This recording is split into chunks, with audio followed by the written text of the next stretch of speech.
그러니까 청산가치에 반영된다. 이게 무슨 뜻이냐면은 쉽게는 그만큼을 더 갚으라는 거예요. 내가 주식으로 5천만 원 날리고 개인회생을 신청했다. 그러면 법원에서는 그 주식으로 날린 5천만 원은 당신이 책임을 져야 하니까 이 변제기간 36개월 동안 이 금액까지 변제를 해야 된다라고 말을 하는 거죠.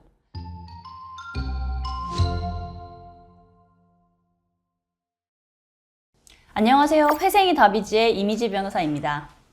오늘은 개인회생에서 탕감이 안 되는 채무들에 대해서 말씀드리려고 해요. 이제 개인회생을 고민하시는 분들은 당연히 최대한 많은 채무들을 딱 깔끔하게 탕감받고 싶으실 텐데요. 안타깝게도 법에서 정해놓은 탕감이 안 되는 채무들이 꽤 있습니다. 제가 이거 관련된 주제들에 대해서 말씀드릴 때 가끔씩 같이 설명해 드리긴 했는데 오늘은 개인회생에서 탕감이 안 되는 채무 5가지를 한번 싹 정리해서 설명을 해드려 볼게요. 먼저 첫 번째는 재단채권이라고 하는 것인데요. 이 재단채권이라는 말이 확 이렇게 와닿지는 않으실 거예요. 근데 쉽게 말씀을 드리자면 개인회생 절차와 상관없이 반드시 전액 변제되어야 하는 채권들을 통칭해서 재단채권이라고 말합니다. 그래서 대표적인 예가 근로자의 임금이나 퇴직금 채권이에요. 그러니까 예를 들어서 채무자분이 자영업자여서 가게를 하시다가 직원들의 월급을 못 주고 개인회생을 신청하셨다고 해볼게요. 그럼 이런 경우에 여러 가지 채무 중에서 밀린 직원의 월급은 개인회생 제도를 통해서 탕감을 전혀 받을 수 없는 거예요. 왜 그럴까요? 그 근로자분, 직원의 생계와 직결되는 문제이기 때문이에요. 또 하나 중요한 재단채권은 개인회생 신청 후에 발생한 새로운 채무예요. 그러니까 예를 들어서 개인회생 신청을 한 후에 갑자기 어떤 사정이 생겨서 급하게 돈을 빌렸다면 이 돈도 재단채권이 되어서 전액 갚으셔야 합니다. 자, 그리고 두 번째로는 세금과 사대보험료가 있어요. 이 채무자 회생 및 파산에 관한 법률 제140조에 따르면 세금은 비면책 채권이거든요. 그러니까 쉽게 말해서 개인회생을 하더라도 면책이 안 된다는 거죠. 게다가 우선 변제 대상이기 때문에 다른 채무보다도 먼저 갚아야 합니다. 예를 들어 보면요. 채무자분의 총 채무가 1억이에요. 근데 그 중에 국세가 한 3천만 원이 같이 있다고 해볼까요? 그러면 변제 기간이 총 3년이라면 처음에 한 1년 반 동안은 이 세금 채무 3천만 원을 우선적으로 변제하셔야 되고 다음에 나머지 채무들을 변제하실 수가 있어요. 물론 사대보험도 마찬가지입니다. 건강보험료, 국민연금 등이 밀려있다면 이것도 전액 변제하셔야 해요. 세 번째는 불법행위로 인한 손해배상 채권이에요. 이건 정말 중요한 부분이라서 제가 전에도 몇 번 말씀을 드렸는데 그러니까 채무자분이 고의나 또는 아주 중대한 과실로 다른 사람한테 피해를 입혔을 때 발생하는 채무를 말하거든요. 이제 가장 대표적인 예가 사기나 횡령으로 인한 피해 배상금이에요.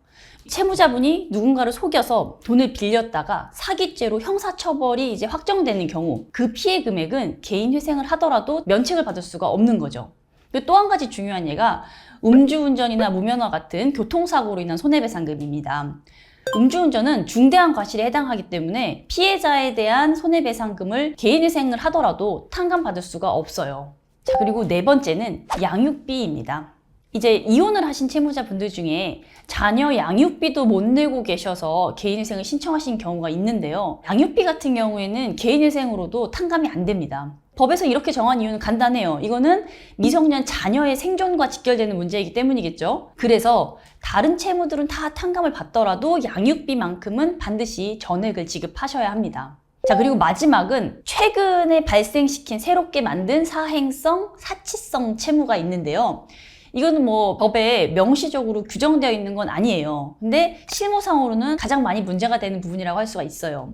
그러니까 예를 들어서 개인회생 신청한 1년 이내에 주식이나 뭐 코인 이런 투자로 큰 손실을 봤다거나 아니면 뭐 도박을 하셨다거나 아니면은 사치품을 구매하셨다 이런 식으로 돈을 쓴 경우에는 법원에서 이 금액을 청산가치에 반영하라고 합니다.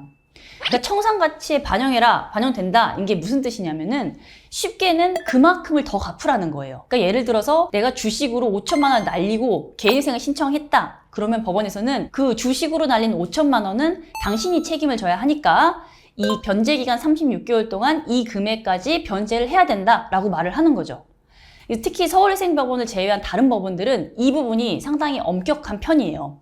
그래서 개인회생 신청 전에 이런 사행성, 사치성 지출이 없도록 조심을 하셔야 합니다. 그런데 여기서 중요한 팁을 하나 드리자면은 생활비로 쓴 돈은 문제가 안 되겠죠? 당연히 살아가면서 먹고 쓰는 게 필수적으로 필요하니까요. 그렇지만 과도한 금액의 성형수술이나 명품 구매 이런 건 생활비로 인정이 안 되겠죠? 그런 부분을 좀 구별해서 기억을 해주시면 좋을 것 같습니다. 자, 결론적으로 개인회생은 정말 어려운 상황에 처한 분들에게 새로 출발할 수 있는 기회를 주는 제도지만 모든 채무를 다 싹 탕감해 주는 건 아닙니다. 그래서 개인회생을 고려하고 계신다면 본인 채무 중에서 이렇게 탕감이 안 되는 채무가 뭐 얼마나 있는지 좀 미리 확인을 해보시면 좋겠습니다. 자, 오늘 설명해드린 내용 중에 궁금하신 점이 있으시다면 아래 고정 댓글에 남겨드린 연락처로 연락을 주시면 저희가 최선을 다해서 상담해드리도록 하겠습니다. 감사합니다.